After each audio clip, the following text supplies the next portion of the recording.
Welcome back to Dignity Leadership Consulting's podcast. We're here to talk about leadership. We got some leadership experts that are going to join us today. Part of the whole goal of this podcast is to talk about some of the weaknesses we've had as leaders and how we've overcome them, how we've become better, how we've become stronger.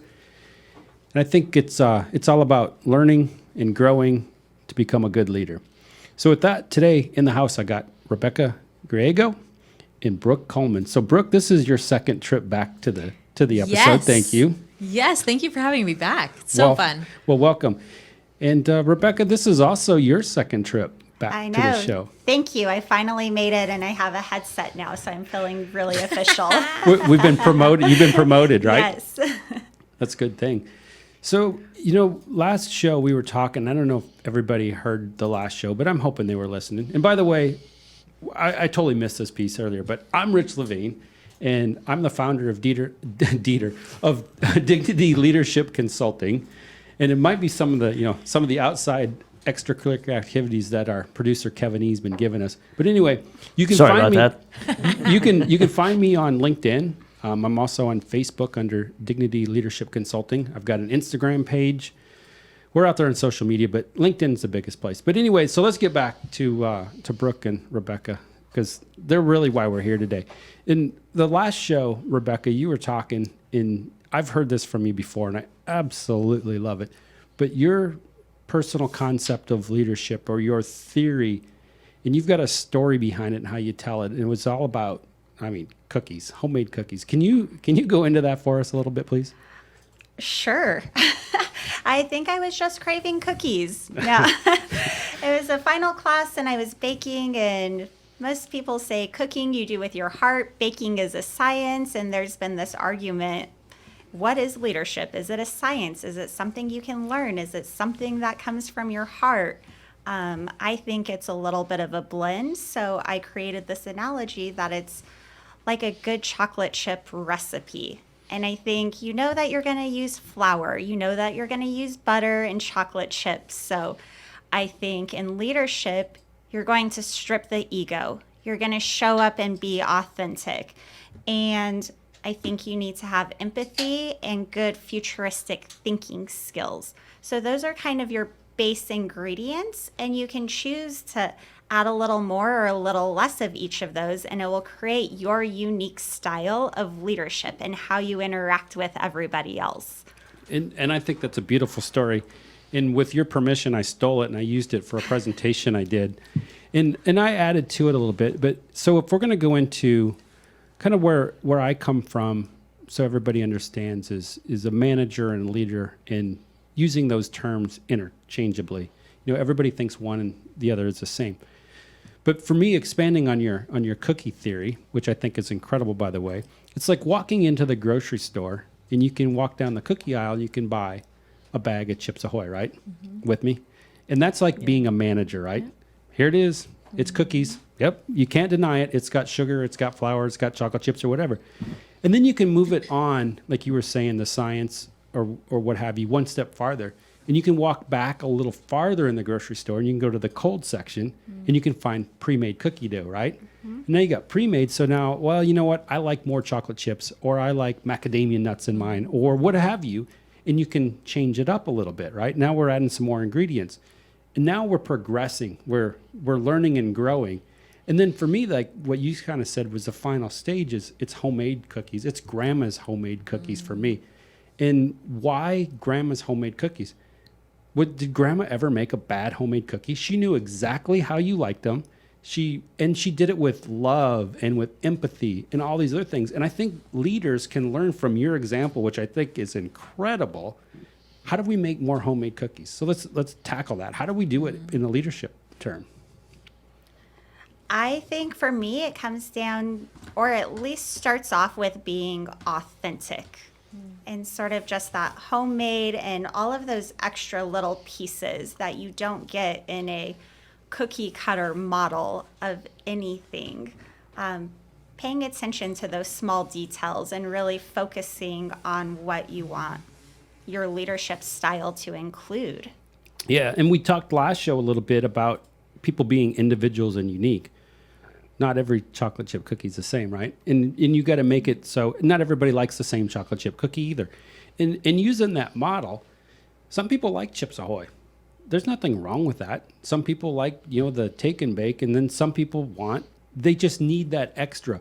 And I think as leaders, we've got to understand who our followers are, and do they want Chips Ahoy or do they want grandma's homemade cookies? And then I'm going to take you back in time.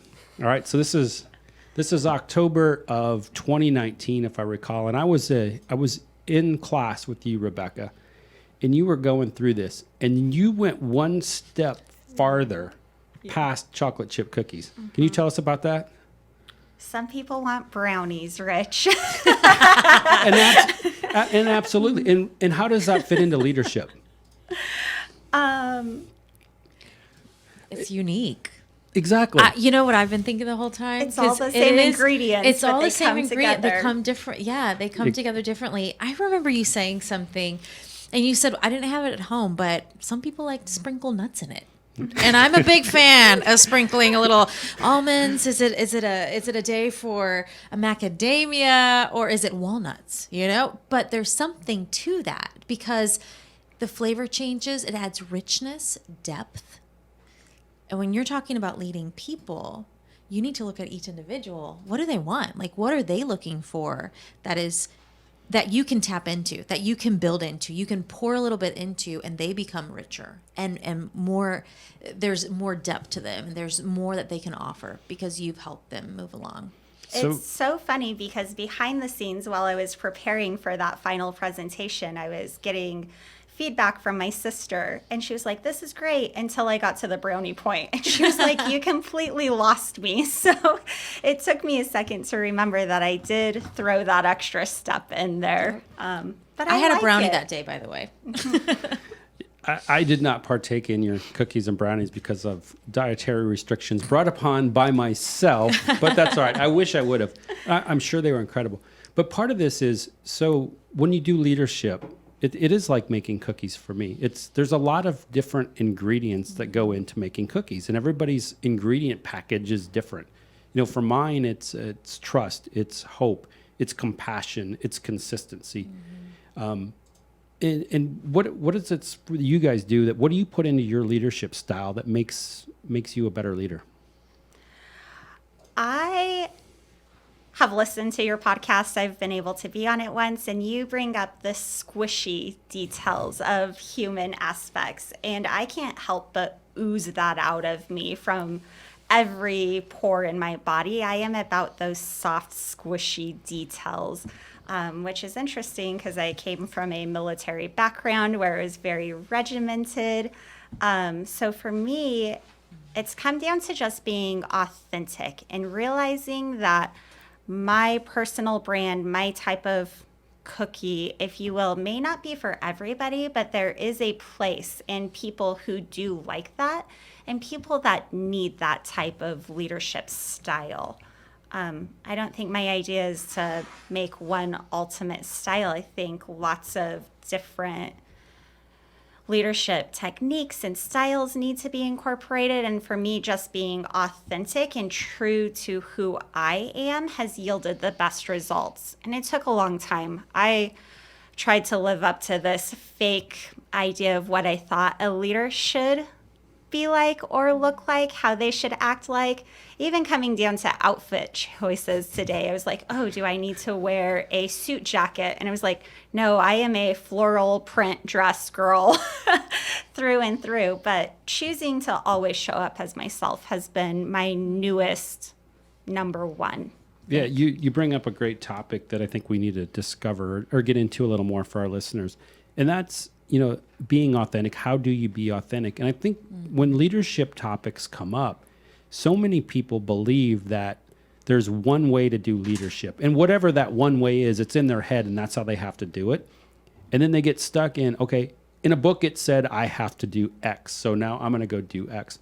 And I've learned through this program and working with you guys, because you're incredible, that you've got to take on a lot of different things. And you've got to open your mind, and you've got to read a lot of books, and you've got to listen to a lot of experts like yourselves. And then you take it back in and you make it yours, genuinely yours. And then you basically I like to call it you rob and you redistribute. I was going to say you test it out. When I think of leadership after several years of leading others, you empower the people who are on your team. You invest in them. You look at their strengths and you test what could work. You take all the things that you've learned, all the things that you know, and you put it into practice. And you're going to get it right sometimes, and you're going to get it wrong.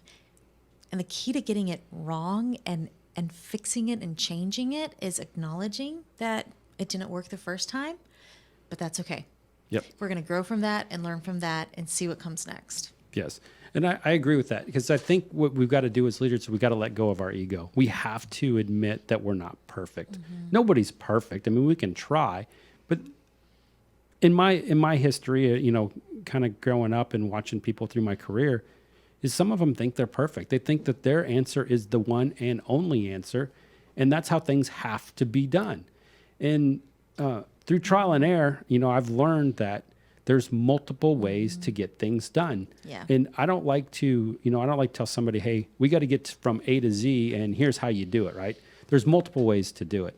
And I know, Rebecca, you've got a military background, and sometimes that comes into play, and the military is very rigid, right? Yes, sir. Yes, sir. Yeah. So which branch were you in? I was in the Navy. The Navy. Well, thank you for your service. Obviously, that's played a key role in who you are today. But I'll be honest with you. When I met you, I would have never guessed you to be a veteran of our U.S. forces. So thank you. It was a pleasure, and you wouldn't be the first person who's told me they didn't see me as a former military person. Well, now that I know that you're in the Navy, I know we're going to be safe. We got a lifeboat coming our way if we sink real fast. Yep. But let's get back on track on kind of what we're talking about. And one of the other topics that's come up in a lot of our shows, so ego, and then one of my favorite things is trust. And how do we build trust? In one of the books that I've read, it's going to tie into your military background, Rebecca, is it's Extreme Ownership, how the U.S. Navy SEALs win and lead, by Jocko Willink and Leif Babin. So it was an incredible book, and they've got a lot of different concepts in there. And one of my favorite concepts is there is no such thing as bad teams, only bad leaders. So what do you comment on that? Well, I mean, so let's hear your take on that. I mean, so right, you're given a group of people, and now you're in charge of leading them. Or if you're a manager, managing them, but that's still leadership. Yeah. So how do you tackle it? Where do you start? Well, I currently lead a team of 30. And when you have 30 people, you have a lot of personalities, a lot of different strengths mixed in with each other. I think my team would roll their eyes as I say this, but I've told them from the very beginning, if the proverbial bus were to hit me tomorrow and I was no more, I trust you to continue on what we're doing and to improve it. I'm not here anymore, and you guys keep on going. Why? Because we've put all the tools in place for you to succeed. Because I trust who you are and what you can do. I know your skill set. And I want you to just continue to grow and improve and be the best version of who you are, and then who we are as a collective being. Yeah, and that concept is also in their book, Yeah. where they talk about, you give everybody the rules of engagement, and then you got to let them go out, and you've got to let them Absolutely. execute, because you can't micromanage them down to the nth detail, or you're never going to be successful. And and what's interesting is, I've never been in the military. I'm a weakling.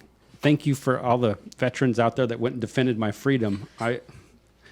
You got a place in my heart, because I didn't have the guts to do that, and you did. But where I'm going with it is, if you take leadership and you look at it like being in the military, if you give somebody the wrong directions, it can be detrimental.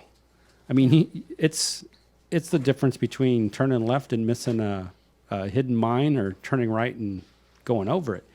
And to do that, you've got to build trust. And so I keep going back to this whole trust thing. How do we build trust? How do you build a team? If your team doesn't trust you, they're not going to execute. And so I keep getting stuck in this routine of trust and trust and trust and going down it. And it's kind of like the glue that holds the team together. Yes. It is the glue that holds the team together. It is. In the military, it really, a lot of times does come down to a life or death situation. So maybe our everyday scenarios aren't that extreme, but we do have the benefit of normally when you're leading a team, they are all aligned on the end goal that you're trying to get to. So we are trying to come together in the best, most efficient way possible to achieve something that we all want. And to build that trust, I think one thing that the military does very well is holding you to a certain standard and applying that evenly throughout. It's not a do as I say. Wait, how does that saying go? Do as I say, not as I do. Yeah. Right. So, But that's interesting. Sorry to Yeah. interject, but that was one of the things we talked about, and that's one of my leadership pitfalls, which is not following your own rules, which is exactly where you're going. And Yeah. and go into that. I mean, I interrupt you, but go into that. What happens when you, as a leader, don't follow your own rules? I think it starts planting seeds of doubt in your team, and they start to question, why are we doing this? Or, and once they start questioning the process, you've already lost them. They are down the wrong path. So you really need to bring them back and remain focused on what your goal is that you're trying to achieve. Yeah. And could I add the squishiness in that moment? Because that is absolutely true. And you lose trust when there's doubt there. But if you do not speak identity into the people that are there with you, and what I have learned with those who are, because they're looking at me for that leadership component. They're looking at me to build that trust. They trust me. I want to speak truth into who they are and say, I trust you. I know that you are completely capable, and I've given you every tool to succeed, and I know you can't. I trust you. I'm going to step back. Just saying that, it's amazing to watch someone physically in the midst of that. It's like they grow, twice their size because someone believes in them, and they can go forward knowing that there is someone there backing them up. So what you've done by building trust up in them is you've given them hope. And when you give them hope, they have a reason to get out of bed. And that's kind of how I look at it. Somebody asked me one time, they said, hey, how do you keep saying that as a leader, you need to instill hope? What does that mean? For me, it's getting everybody a reason when they wake up in the morning to jump out of bed with both feet on the ground, hit the door running, and come to work and be ready to go. And I'm not saying that in a dictator discipline type deal, but it's inspiring. And when you have trust in your team and you lead with action and not words, your team gets behind you. They're energized. They're ready Yes. to go. Absolutely. And I think as a leader, you've also got to learn how to, I call it, carry a servant towel or pick up the broom. And you know what? John Wooden has been known to go to the closet and sweep the gym floor before a practice so that his players wouldn't trip. I mean, who in this, you look at it, you don't know those things about John Wooden. And the other thing I find interesting about John Wooden, so he won, 9 or 10 NCAA basketball titles in a row. He was the coach at UCLA for 15 years before he won his first title. Wow. So part of this is we don't become great leaders overnight. Yes. It's time. It's a process. It takes, there's all these different pieces that go into it. And so kind of talk to me about your journey, Rebecca. How have you gotten to where you're at today as a leader? Okay, I'll get to that in just a moment because I like that. But expanding off of what you were just saying, my path into leadership has just constantly been changing. And I like this podcast because so many times I've picked up a new style and I've tried implementing it and I've been like, oh, I've got it right this time. And then I fall on my face or I do something wrong. So this is a great place to sort of talk about how those pitfalls can happen. I had also heard that maybe you should be a servant leader, and that was a very approachable style. And I had a master chief in the Navy who said it was all about balance. and he said, your team has to know that you're willing to get into the trenches with them when they need you. But it's hard to be a good leader if you're constantly focused on that. You can't see the different obstacles that your team's going to face. So while it is good to roll up your sleeves and get your hands dirty, as a leader, you also need to be a little bit above that and notice what else is around the corner. So just constantly finding that balance and how to apply new techniques and the mistakes that you make while you're doing that and how to recover and then add to that. Yes, and servant leadership is just one style, one theory behind it. There's all different kinds of them, and I'm not going to be a proponent and say, hey, servant leadership is the only way to go. It was a good example, but I like what you're saying that if you as a leader jump in and you're always doing the work for them, at some point in time, people are people. And we know that they're going to say, oh, you know what? Guess what? Rebecca's going to do my job for me today. So I'm just going to sit back and drink my coffee, take 25 bathroom breaks. But so what's the next step for you? How do you keep yourself from doing that? How do you keep your people motivated? Again, I think that is just having a very clear standard and holding people to that, each individual, and not making exceptions. In a company that I've worked for in the past, I noticed this happening, and it was brought up during one of our lectures, and it was sort of like an aha moment for me. But we all have those people who are on the brink of retiring or have been to the company for so long, and they don't change and adjust to the different paths that the career's taking. And it's brushed off as, oh, that's just so-and-so. Oh, they've been here forever. They're a dinosaur. They won't change. But what the company doesn't realize is it is eroding the trust from all of their new employees that are building and working towards this new vision. So that standard has to be applied throughout the entire company consistently, in my opinion. Which brings, so I'm going to go back to the book I just mentioned a little bit ago, Extreme Ownership. And one of their other concepts in there is discipline equals freedom. So in the military terms, at least as I understand it, that is giving everybody the rules of engagement and what you're going to do. And then once you give them to them, you have to enable them the freedom to go do their job. And I like what you're going with that because it ties into all this stuff. So not only do you have one person that you're working with, but you got everybody else. And everybody else in your organization is watching you, right? So you might be having that one-on-one conversation, but everybody else is looking up to you to see what your next action's going to be.